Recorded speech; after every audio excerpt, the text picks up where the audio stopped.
Depuis l'élection d'Yves Lefebvre au poste de secrétaire général de notre organisation syndicale, Unité SGP Police travaille au-delà de l'augmentation de la rémunération des heures de nuit sur un véritable statut du nuiteux. Écoutez les explications de Dominique Ledourner, secrétaire national en charge des conditions de travail. Il s'exprimait devant de nombreux délégués. Nous sommes les seuls à travailler sur ce dossier pour lequel plusieurs pistes de travail ont été développées auprès de nombreuses instances. Nous, ce qu'on demande aujourd'hui à la DGPN, et ce qu'on est sur le point d'obtenir, puisqu'on a quand même pas mal avancé, c'est la reconnaissance du statut de travailleur de nuit.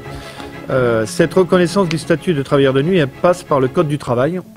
On a exploité seulement des choses réglementaires dites et écrites notamment. Donc au travers du Code du travail, pour être reconnu travailleur de nuit, il faut avoir travaillé 270 heures dans l'année et entre 21h et 6h du matin. Donc vous savez bien que tous les collègues aujourd'hui qui travaillent de nuit sont largement concernés. Pourquoi cette reconnaissance de statut? Il y a 3 axes prioritaires.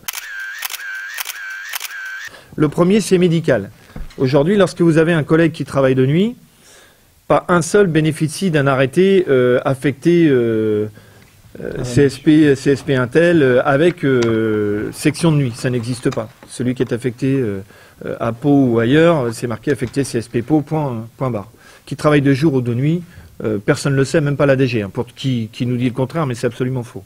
Ce que disent les médecins mondiaux, c'est des recherches mondiales, c'est que travailler de nuit réduit le temps de vie, augmente aussi les cancers, c'est beaucoup plus dangereux de travailler la nuit que de travailler de jour, c'est comme ça.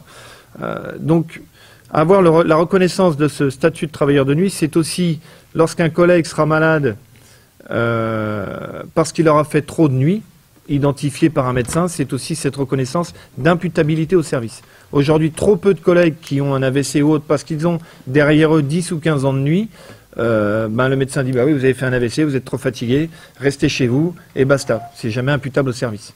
Donc avoir ce statut de travailleur de nuit aujourd'hui, c'est important au travers du dossier médical. Le second dossier, c'est le financier. Ce qu'on dit aujourd'hui, le collègue qui perçoit des heures de nuit, qui travaille toutes les nuits, lorsqu'il va en formation à la journée, lorsqu'il est malade, une collègue qui travaille la nuit qui est enceinte, elle ne travaille plus la nuit, elle ne perçoit plus rien. Parce que normal, elle ne travaille pas la nuit. Sauf que nous on dit aujourd'hui que la reconnaissance du statut de travailleur de nuit doit passer par une indemnité. C'est-à-dire que le collègue ne percevra plus ses heures de nuit, percevra une indemnité mensuelle.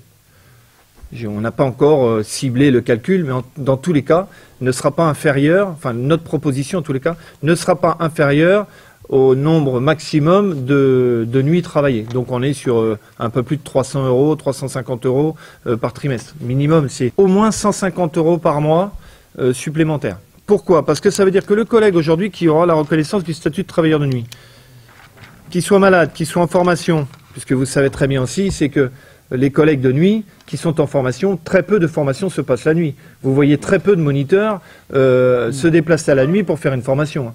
Ou alors, quand un chef de service, pour une fois, fait un calcul des heures supplémentaires et dit « il vaut mieux que je déplace mon moniteur, que je le décale dans ses horaires, je lui file 2-3 heures supplémentaires plutôt que de déplacer 3-4 collègues de la nuit au jour. » Donc aujourd'hui, ça, c'est pareil.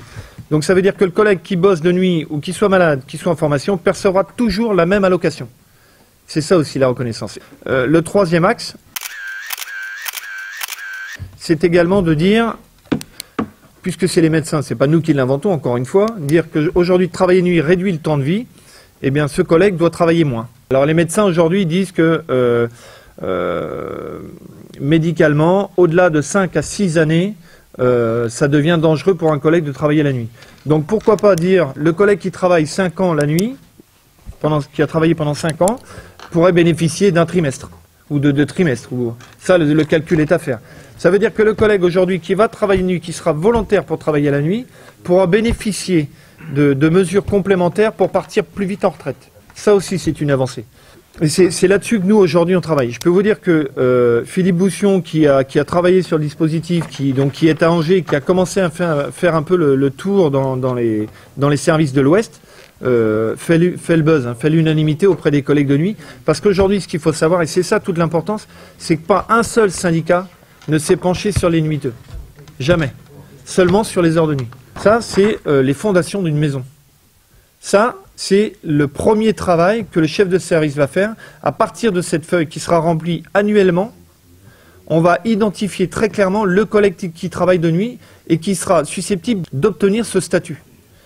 Mais quand je dis le collègue qui travaille, c'est aussi le collègue qui travaillait de nuit, qui a travaillé pendant 10 ans, 15 ans peut-être, et qui, depuis l'année dernière, pour des raisons personnelles, pour un choix de vie, pour différentes raisons, aura décidé de quitter la nuit. Il aura fait 15 ans. Il va falloir qu'il y ait un effet rétroactif. L'administration doit reconnaître que le collègue a mis en jeu sa vie. Ce n'est pas quelque chose qu'on va gagner dès le 1er janvier 2018. C'est quelque chose qui va se travailler au corps. Bon, déjà le fait aujourd'hui qu'on ait les textes, qu'on ait les médecins avec nous, il faut savoir, on a quand même on a la médecine de prévention à nos côtés, le CHSCT, moi je suis secrétaire CHSCT maintenant au niveau national, on a les CHSCT avec nous, la reconnaissance elle est là.